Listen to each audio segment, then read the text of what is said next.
ways. Like, you know, I guess entrepreneurship and business isn't just one straight line to success. You know, there's checkered path throughout. For example, for us, digging a hole and trying to get the grease trap installed with Gold Coast City Council, that was a big struggle, and that was a failure to start off with. And you know, it took us 6 to 8 weeks and put us behind 6 to 8 weeks to make sure that I guess that process succeeded the right way. A couple of missteps here, a couple of missteps there, but all in all, it's a good learning experience, right? Because as your first business, you want to try and do the best for yourself and best for your business partner and best for everyone around you and those who you employ. But in that, you have to learn what's right and what's wrong to be able to succeed, really. Yeah. I think I've experienced failure on a lot of things, but the thing I learned, biggest thing that I've learned to anything that's failed is get up and do it again. Don't stay down there where it's failed. It's like the analogy of a bike or a horse or whatever. You're riding it, you fall off, get back up and get on it as soon as you can get on it, because you get over the fear. But failure is not bad. Failure is one of the strongest learning curves you could come across. And look, I had a cleaning business and it was going really, really well. We went from, I only started it for a brother-in-law to have some work, but went from just say 6,000 the first year to the third 2.5 years, we're turning over 300,000, and I had to shut it down because we failed to get workers. That didn't bother me. It bothered me that there was no workers, but it didn't bother closing it because I'd been there, I'd done that, I know I can do it. But it's a curve. Next time, I won't rely on the government's, people to send me workers. But no, failure is not a problem. Failure is a step in a ladder. You can't get to this rung if you don't start on this one. And sometimes your feet are a bit slippery, you'll slip off it. You just get back up there. I have experienced many obstacles, and particularly being a minority in the third largest sector that contributes to our economy nationally, it's a big beast to be a part of. Everything from builders going broke, losing hundreds of thousands of dollars overnight. But the difficult thing in a lot of those situations was because it was no fault of my own, just the way things always were, which is where it started to annoy me a little bit more. Going through those experiences, I faced losing everything I had. And in going through that experience, my first instinct was to be scared, was to be ashamed of those experiences.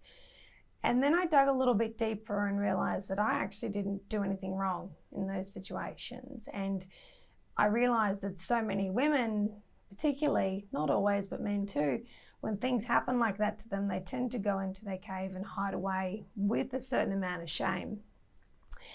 And then eventually I thought, I've come from nothing. I know I'm familiar with the ground. I can always get back up. And it's really interesting because people say to me, why did you go in construction? It's like swimming with sharks. And I would say, where I come from, I was on an island with lions where I was going to die. But if I jumped in an ocean with sharks, that was easy because I had a chance of surviving versus staying on that island. So my failures have definitely sculpted me.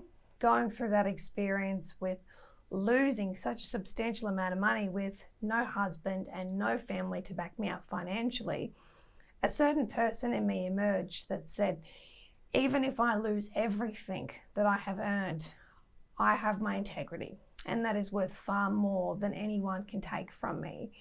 And it was at that point that I stood up and created Top 100 Women and went, I'm going to change this because I don't want anyone to feel the way that I just have.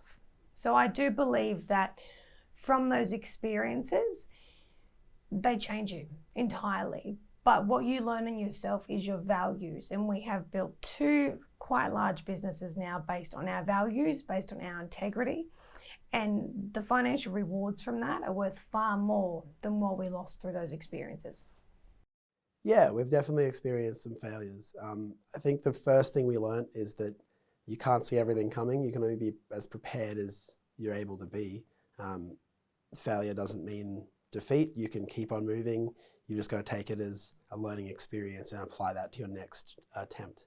Our failures have mostly come in the way of just not being fully sure of what we were doing at the time of getting involved in an agreement to develop something, or that sort of thing. So it's very much been on the business side. I think we've learned a lot about just how to talk to other businesses and come to agreements, and make sure you sign things with people that says exactly what you're going to do and what they're going to do, and make sure it's all clear. And communication is super important for that. Probably the biggest obstacle I've had in entrepreneurship is trying to keep busy and trying to keep lots of work up for employees. I certainly don't get it right all the time when it comes to that. So looking for the right client that might be the right fit for your skills, trying to get a sense for the market and trends and work that might be coming up for certain clients. And I think one of the big things has been just really trying to have a really strong network of colleagues and contacts that I can catch up with and be really genuine. I find when people contact me and the first thing is asking for work, it's doesn't make you want to work with that person. But I think if you're genuine and you are interested in getting to know somebody and then understanding what their problems are, and if you offer something that they need, then it's probably going to happen organically. But contrary to some of the sort of advice, I find specifically asking for work is not necessarily the right approach for my business.